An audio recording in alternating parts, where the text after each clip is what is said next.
There are 5 fundamental folds for foldables. They're so easy. Now, I started the names for these years ago, and I'm actually known as the hamburger and hot dog lady, so I have a feeling you already know some of the folds. But I'm often criticized for using those terms for this, folding it like a hamburger or folding it like a hot dog. But the problem is when I began, I'd say to the students, take a sheet of paper and fold it on the long axis, and they'd be going, what's the long axis? Do you want to fold it so it has a long axis, or do I fold it along the long axis? And that was just way too complicated. I was trying to get something that my students could do as quickly as possible, understand what I meant without even looking at me, because a lot of the times they weren't looking at me. So I started the terms hamburger fold, hot dog fold, and these are really fun because they're used internationally. I got off the bullet train in Japan one time, and a whole group of girls were waiting for me and called me the hamburger lady and the hot dog lady.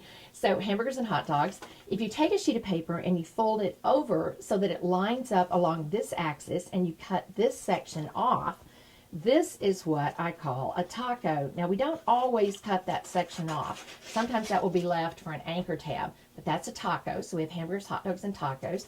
If you take a sheet of paper and just roll it around like that, that's a burrito. Now, notice it's different from a hot dog and that it's not creased. These are really important, especially for bound books.